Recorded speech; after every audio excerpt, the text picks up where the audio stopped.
Good morning बच्चों। अपने पाठ नंबर 10 के विद्युत धारा वाले पाठ में अपन पॉइंट पढ़ रहे थे प्रतिरोधों का संयोजन।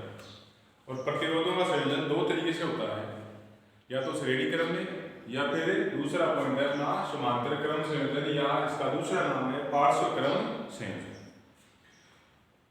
1, 2, 3, 5 जितने भी प्रतिरोध तार हो या कोई भी उपकरण हो, इन प्रतिरोधों को हमने पहले श्रेणी क्रम में संयोजित किया।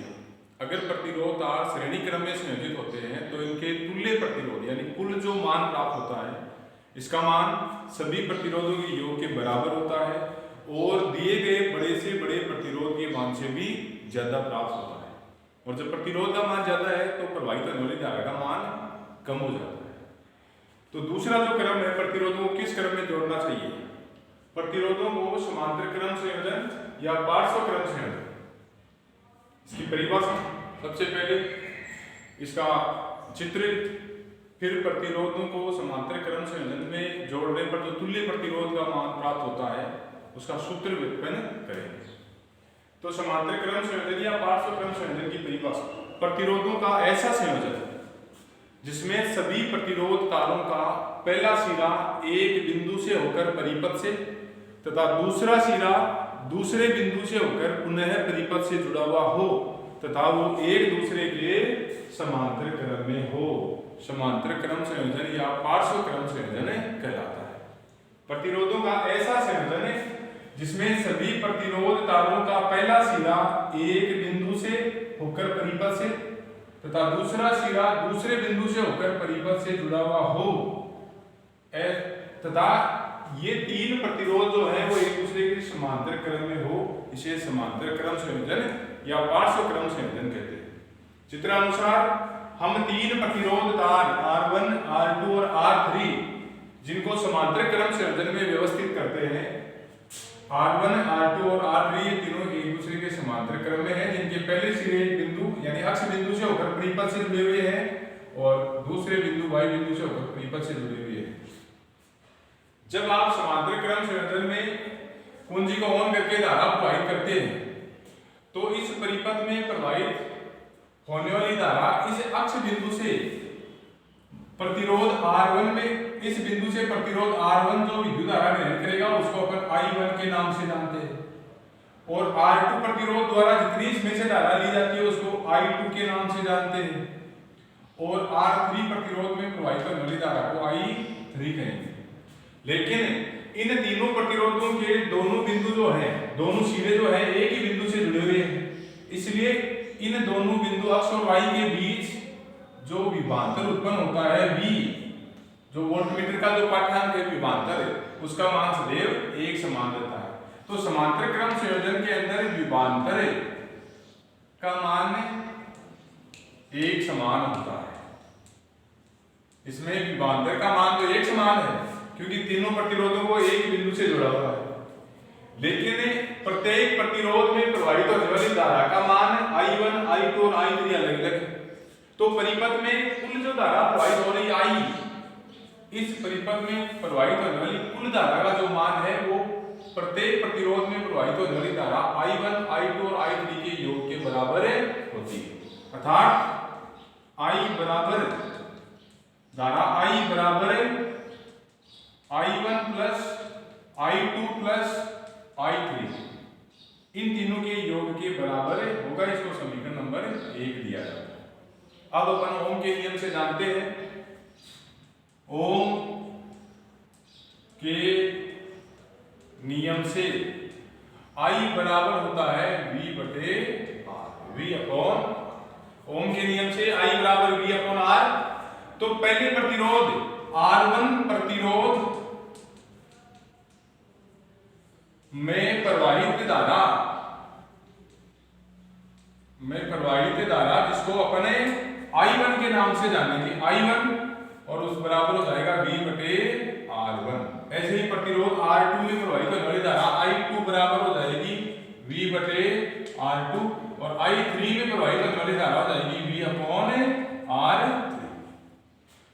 और जो I और I1, I2, I3 का जो मान है वो अपन समीकरण नंबर 1 में अगर रखें तो इनका मान समीकरण 1 में रखने से I बराबर लिखेंगे अपन V अपॉन R बराबर इसका मान V upon R1 plus V upon R2 plus V upon R3 ऐसे लिख दिया जाता है।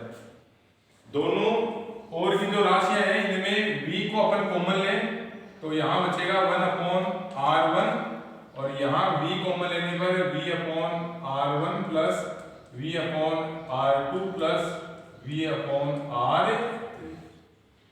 दोनों तरफ V समान है इसलिए V तो V से कैंसिल हो जाता है और 1 अपॉन R बराबर 1 upon R1 plus 1 upon R2 plus 1 upon R3।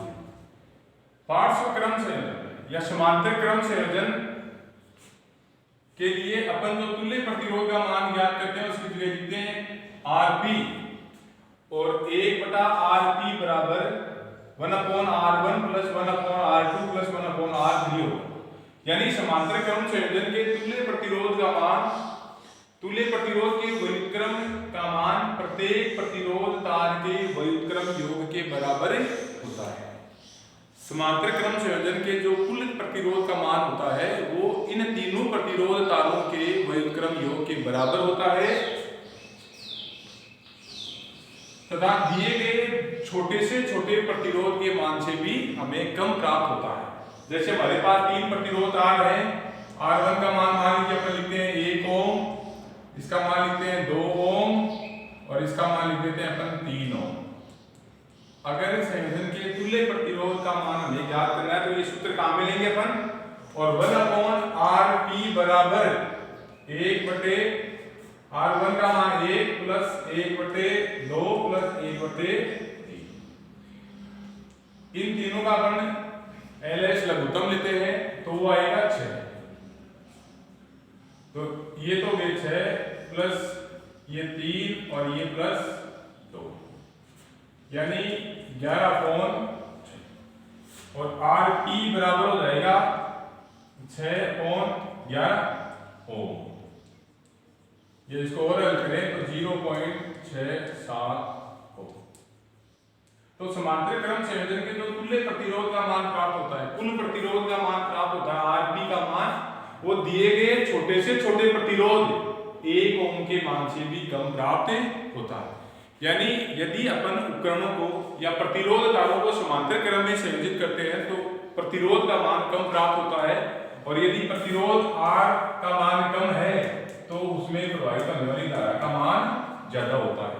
अतः विद्युत उपकरणों को परिपथ में समांतर क्रम में संयोजित किया जाना चाहिए।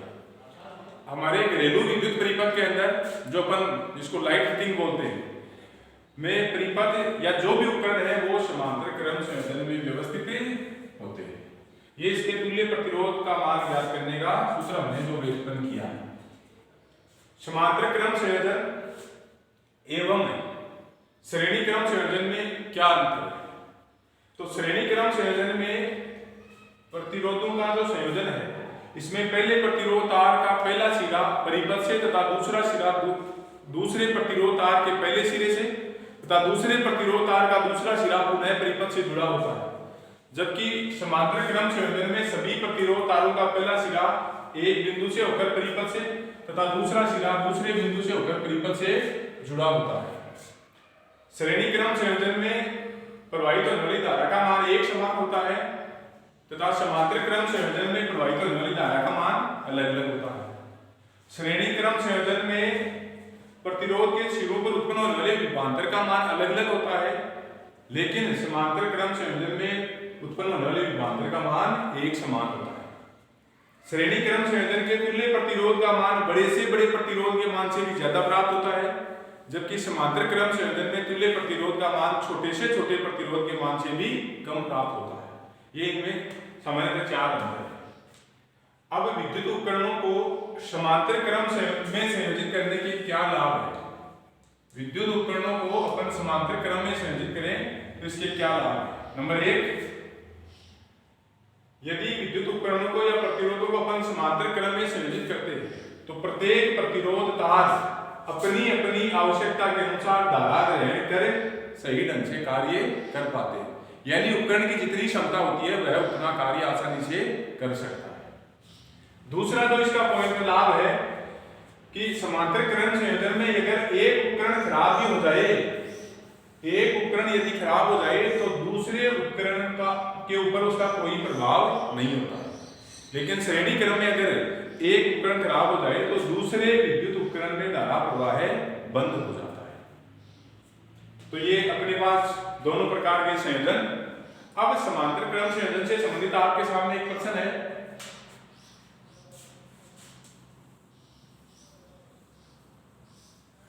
यदि दो प्रतिरोध धार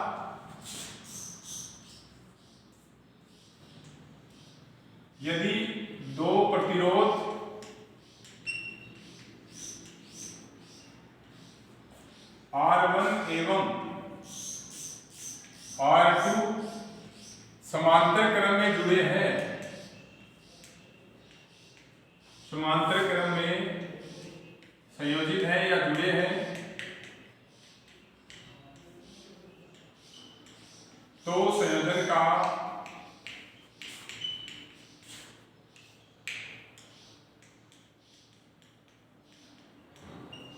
तुल्य प्रतिरोध ज्ञात करो। यह आपके सामने प्रश्न है। इस प्रश्न का तो आप इस सूत्र के हिसाब से हल करेंगे और रफ कॉपी के कागज पर इसके जो आंसर आए उसको निकालकर आप मेरे पर्सनल जो व्हाट्सएप नंबर है इनके ऊपर सेंड करेंगे, कमेंट करेंगे।